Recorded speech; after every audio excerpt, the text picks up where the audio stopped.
I am DalTXColtsfan from the 2+2 forums. I am a losing microstakes no limit player.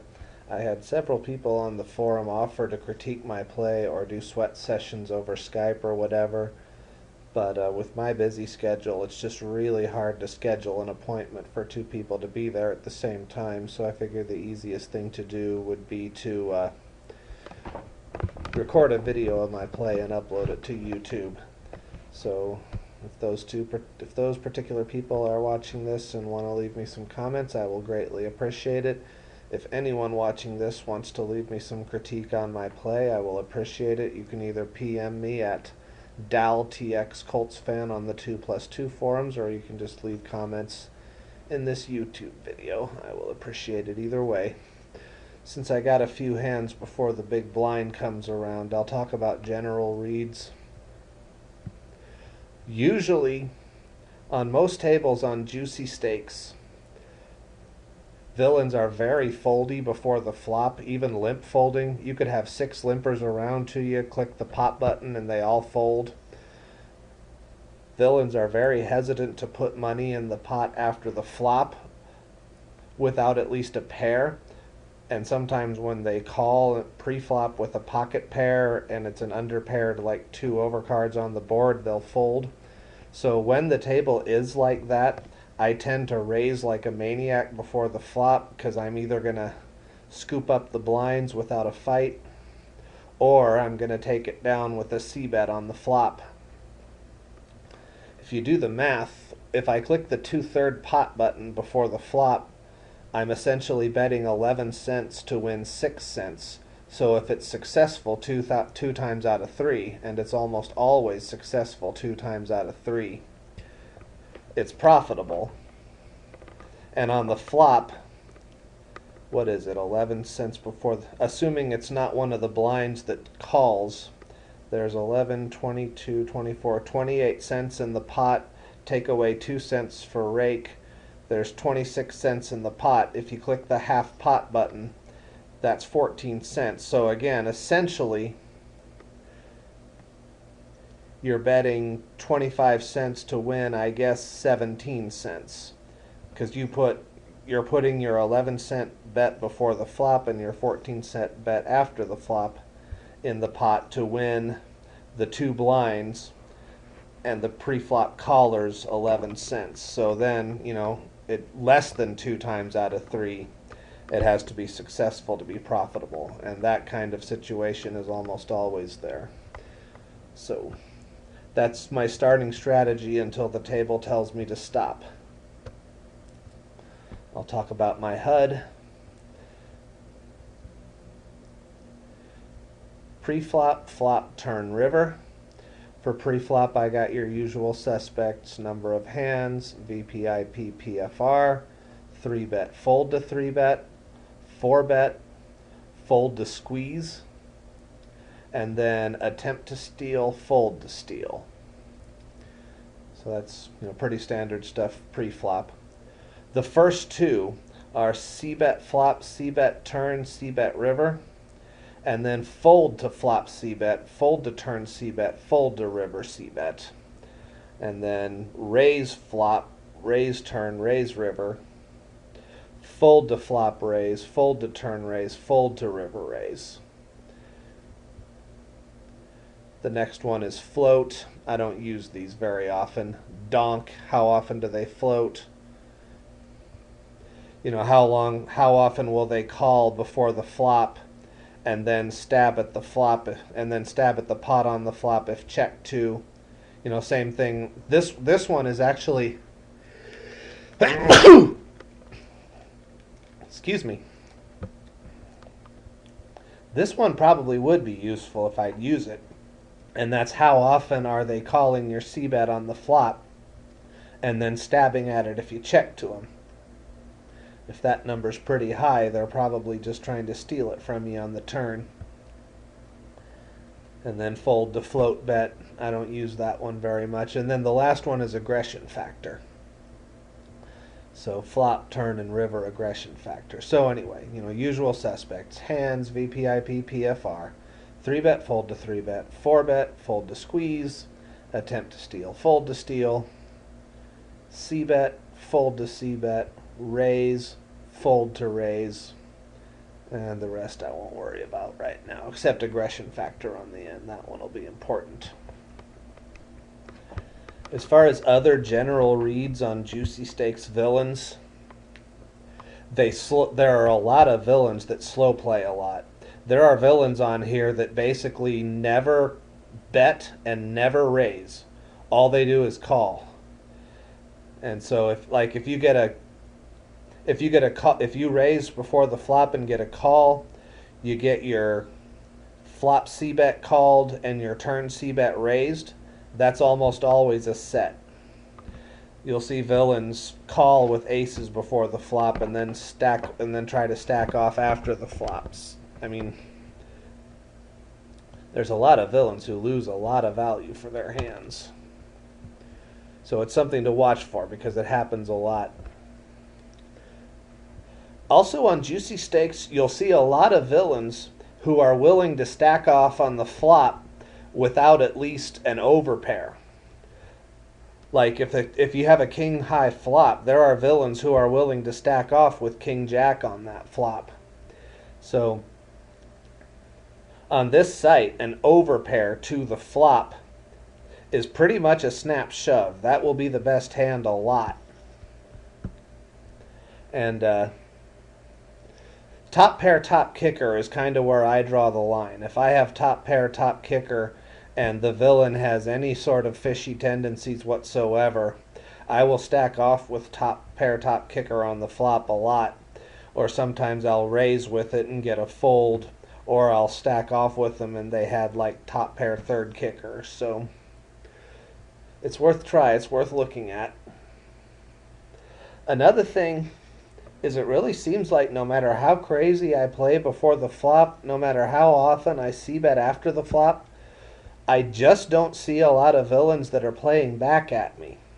And when I think they're playing back at me, like if a specific villain 3-bets me before the flop 3 times in a row, on the 4th time he 3-bets me and I shove over him, he flips over aces or kings.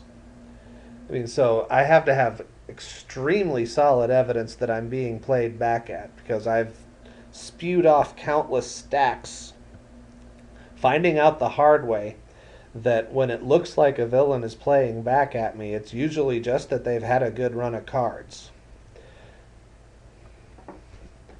So that's something else to watch out for. What else? I do try to abuse the button. I love having position. As foldy as everyone is before the flop, if I'm on the button with almost any even remotely playable hand, I'll click the pot button, and then I'll usually get folds of all the limpers, or I'll get a fold to my c-bet. And if I do happen to hit a hand, position is nice. Okay, now here's an example. I'm in the cutoff, not the button, but this guy never raises, and I got a high fold to steal. Oh, I guess he's only folded to 1 steal. But here, I'm going to abuse my position and click the pot button. Well, maybe not. Yeah, I don't have enough hands on him to know whether or not a light 3-bet would work. And even if it would, 9-8 off is not a hand I'd want to do that with. And also, that's a fairly good sized raise there. By the way, you'll probably notice my stack is really low. This is 4NL, not 2NL. Unfortunately, the only full ring table available at the time I wanted to make this video was a short table where you're only allowed to buy in for 50 big blinds. And what that means is I got to pay attention to stack sizes when I play hands. Otherwise, I'll pot commit myself or the villain too quickly. While I'm waiting to actually get a hand to play, I want to talk about slow playing. I talked about how there are a lot of villains on this site that slow play. It is so frustrating to have like ace queen and flop trip aces against a fish, and pot the flop and get a call, pot the turn and get a call, shove the river and get a call, and he flips over ace king. That can be so tilting. Or to raise ace king before the flop, have a villain cold call behind you, and then you flop an ace, and you bet your two streets, and then he shoves the river and he flips over aces. That can be really frustrating. You just got to watch for that and just try not to pay him off when it happens. About a year ago, I had a real problem where it kept happening to me over and over again, where they'd slow play a monster. And also there would be so many hands in a row where I'd have aces or kings before the flop and 3-bet it and get folds and only scoop up the blinds in the PFR. Or I would flop a set 5, 6, 7 times in a row and either c-bet it or raise the villain c-bet and just get folds. And what's even worse is when I raise ace king before the river and I flop 3 low rags, c-bet and get called, the turn brings me an ace or a king, and I bet and get raised, and I think he's raising me with a worse ace or a worse king. No, he's raising me with a flopped set that he slow played, and he took my whole stack. I dealt that for a long time. That got so frustrating for me on both sides, on never being able to win when I fast played and seeming to repeatedly get stacked by a villain who slow played, that I started slow playing. And I've gotten over that. It started one time when I got into my database and I actually compared it. I actually filtered it, what was my win rate when I flopped a set and bet versus flopped a set and checked? What was my win rate when I raised on the flop with a set versus when I called on the flop with a set? It was unbelievable how much higher my win rate was when I played the hand aggressively. And I think after, reading books and talking to people, that ultimately, as frustrating as it can be to flop a set 8 times in a row, play it aggressively, and just get folds, I really think that's the better way to play in the long run for a lot of reasons. A lot of people talk about how poker is, you make money at poker by making less mistakes than your opponent. Well, if you don't play aggressively, you don't give your opponent a chance to make a mistake. Like in the case where my opponent has deuces before the flop and he raises, I flat him with aces. I've made it really easy for him to play his hand. If he flops a deuce, he's going all in. If he doesn't, he's done. There are better examples than that. Hang on, I'm going to go ahead and play this hand. I know you're thinking, you're crazy, raising king 10 off under the gun? You would not believe how often on this site this action either scoops up the blinds or takes down the pot with a c-bet. And if I get 3-bet, it's very easy to fold. So let's see.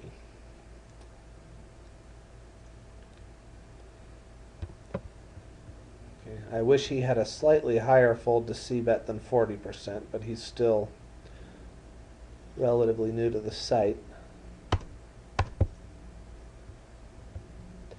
I always half pot the c-bet when I want to fold. As far as I can tell, nobody's caught on to that. Because sometimes I c-bet when I want to call and I don't think the villain will call more than half. Like if I flop a set and I want the villain to call but he has a fold to c-bet of 75%, I'll just c-bet half the pot hoping he'll call it.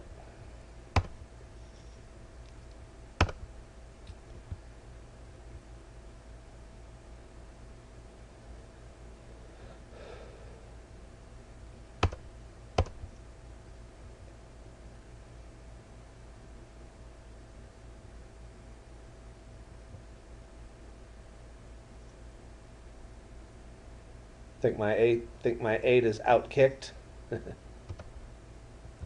If he bets, I'm gonna fold. Huh.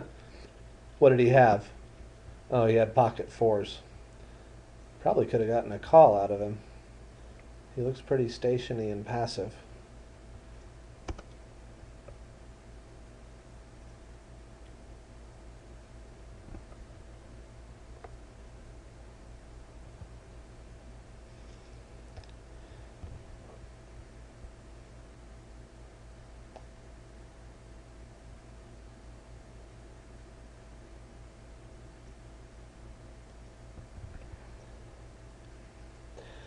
Slow playing is even worse when you're out of position. Like say the villain raises ace king before the flop, and I have like a pair of eights, and I call before the flop with my eights, and I flop a set, and I check call his c-bet out of position, and then I check to him on the turn. Well, what if he checks behind on the turn? A lot of villains will check the turn for pot control there. So I've lost an entire street of value there. And then if I bet into him on the river, what am I going to bet? Half pot? Am I going to go all in? I mean, you just have a much better chance of getting your money in. You have a much better chance of getting full value from your hand if you play it fast.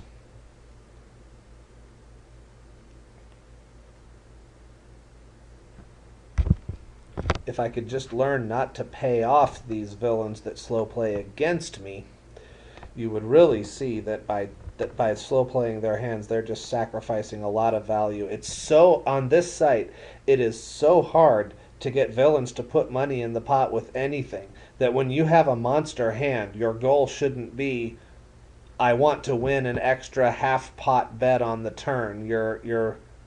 Your focus should be, I want his whole stack. How am I going to get all my money in the middle? If he doesn't put it in the middle, he didn't make a mistake, but you at least gave him a chance to make a mistake. Hope that made sense. Okay. I'm definitely going to try to steal here if I get the chance.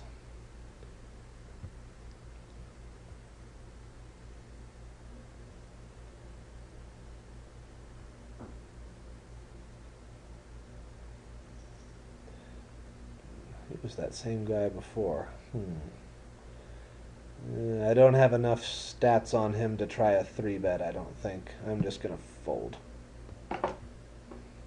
Also, he's so short-stacked that a 3-bet would basically put him all in.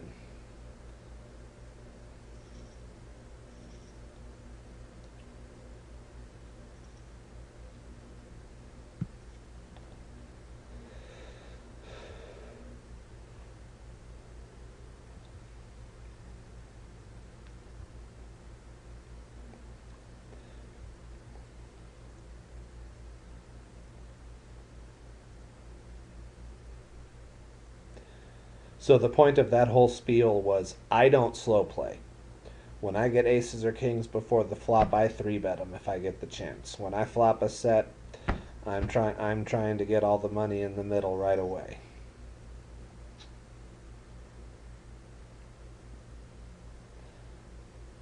Here's an example of why you don't c-bet. Suppose I had a pair of deuces before the flop and the villain had ace king of hearts. He's probably gonna c-bet there anyway. He would probably c-bet there with almost anything he had. And if I just call, I'm giving him a free turn card. I'm making it very easy for him to make his hand. If I raise him on the flop, at least I make him make a decision.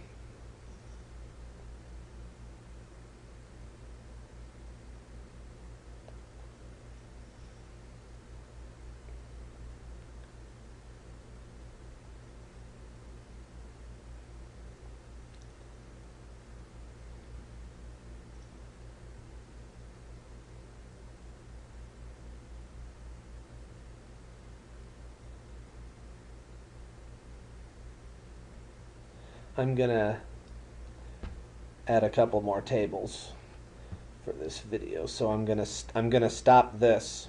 I have Cam Studio configured to just record the window. So A7. Oh, I'm gonna go ahead and play this hand. If I get a chance to raise, I'm gonna raise. By the way, when I open the pot, I always click the 2/3 pot button. But if I have at least one limper behind me and I'm the first person to raise, I click the pot button. And the reason I click the pot button is because I'm usually way ahead of the limper's range and I want to get more value for my hand. So there's an example where it didn't work. Now my strategy this strategy of raising light before the flop, you got to stick to the, I have to stick to the plan. I've spewed off countless stacks, like when I'd raise king 10 before the flop and flop a king and think I'm going to win a stack with it. If I'm raising UTG +1 with king 10 off, I'm raising it to either scoop up the blinds or win the pot with a c-bet. And if once one of those doesn't happen, I need to give up. Okay. Unless, of course, I hit 2-pair or trips or some other monster.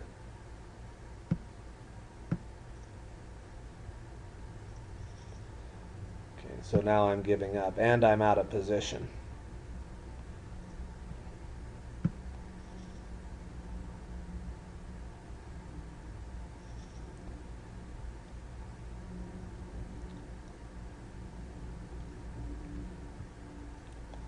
Let's see what I have now.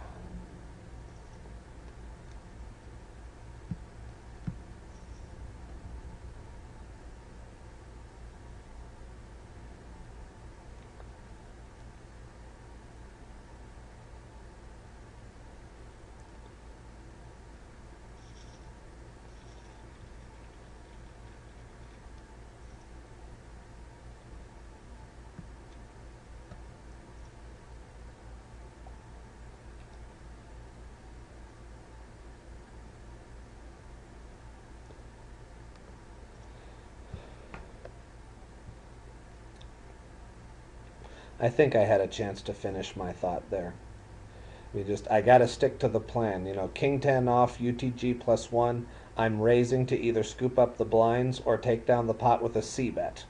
I'm not hoping to flop top pair. I'm not hoping to flop an OESD or anything like that.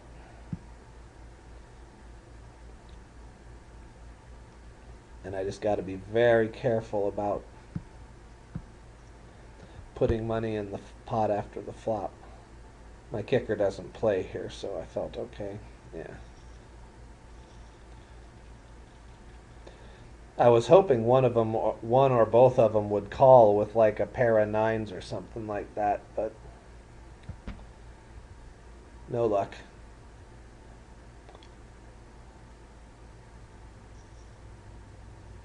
That's an easy fold.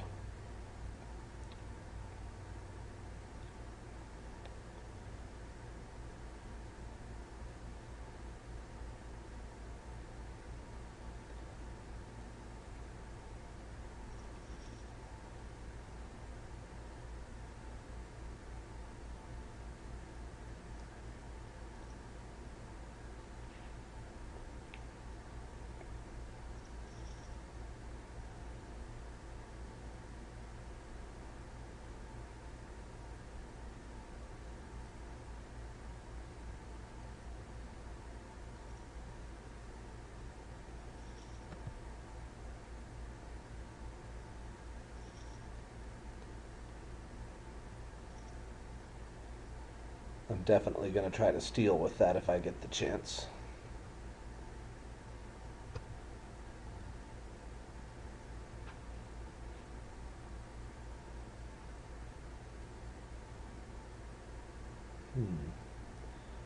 Fold to 3-bet a 91. I'm going to 3-bet here. This is a good hand to 3-bet with on the button because it's easy to fold to a 4-bet. It has a chance to flop something, and with this guy's 91% fold to 3-bet, I just might take down this pot. Or not.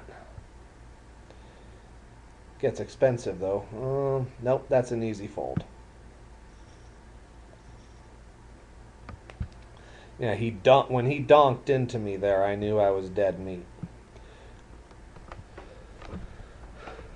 Yeah, the one challenge with that strategy of 3-betting light on the button there is when they do call, you almost have to c-bet the flop, and now you're c-betting half pot of a pretty big flop, so it requires you to put a pretty big chunk of your stack in for it to work.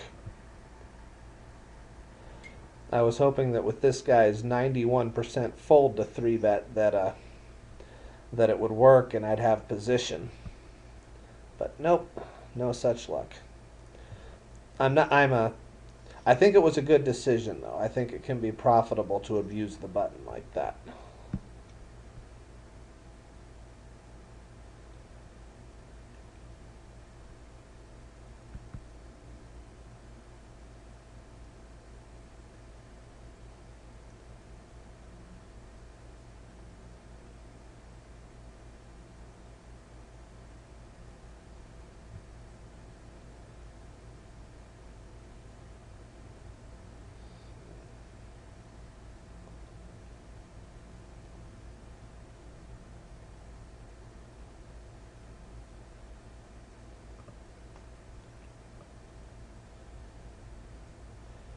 The astute observers will probably notice that I'm not talking about the hands the villain's playing. I'm not paying attention to the hands the villains are playing, and they are correct. That's something I should probably be doing better, especially while I'm only playing one table.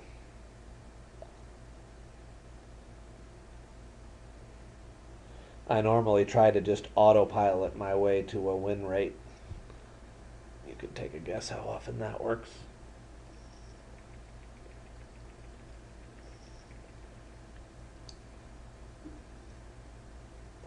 Did you enjoy the sound of me drinking water?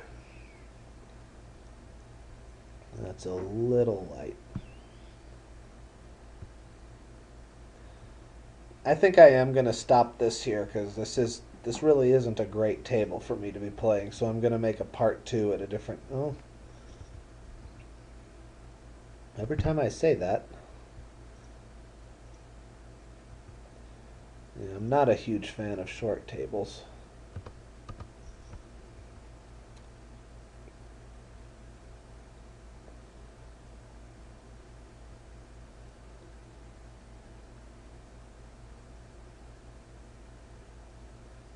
By short, I mean 50 big blind tables.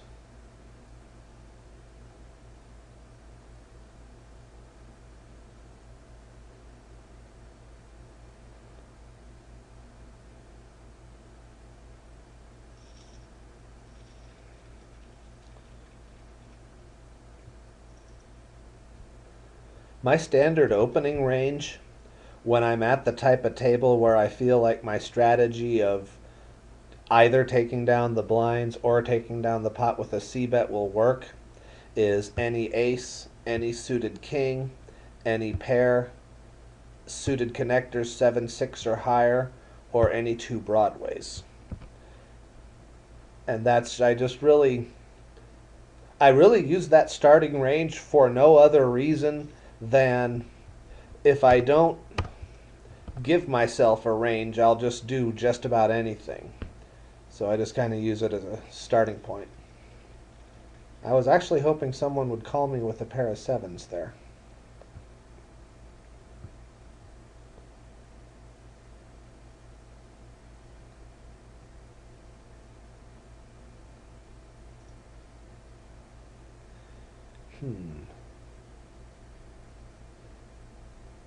I'm tempted to click the pot button here. These villains limp fold a lot. I don't have the numbers. I'm going to risk it. Just to see if I can get them to fold.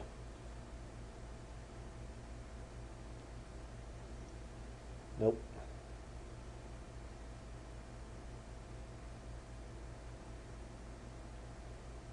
Now I'm hoping for a flop of 2-3-5.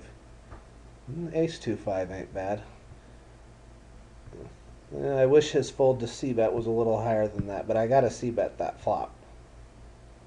Huh. That worked out well in the end.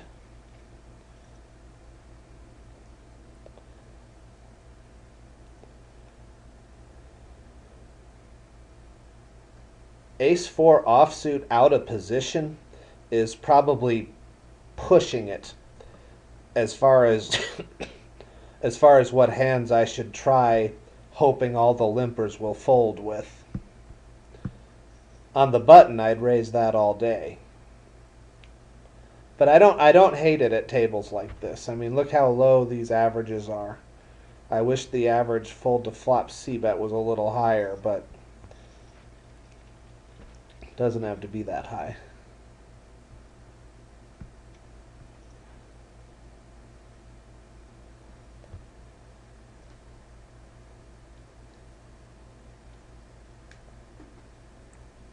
Even poker players need to stay hydrated.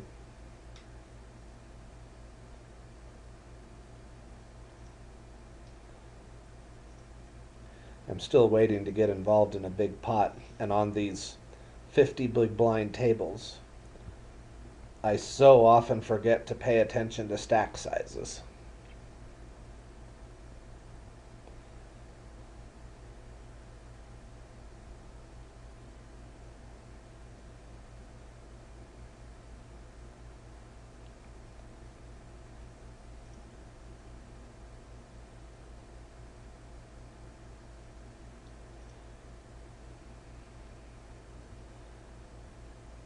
I'm curious to see what he just bet into 4 people with.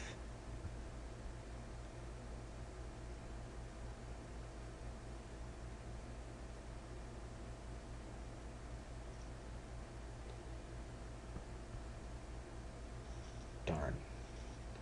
Not gonna get to see.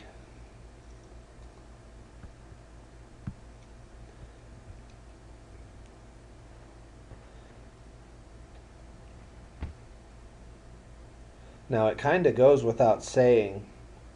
You see all these folds. Typically, the villains tell you what they have with their bets. I mean, there are some exceptions, but for the most part, when you look at how unwilling people are to put money in the pot, when they do put money in the pot, you can typically give them credit for a good hand.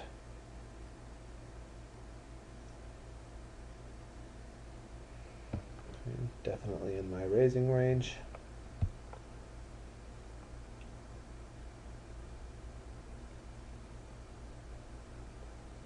Am I going to get a chance? Yep.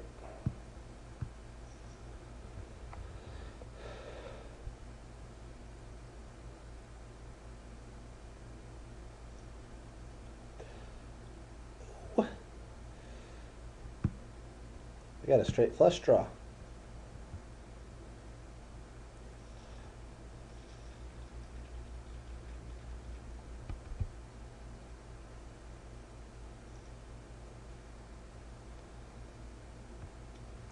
By the way, those monotone flops are so easy to bluff at on this side, it's almost comical.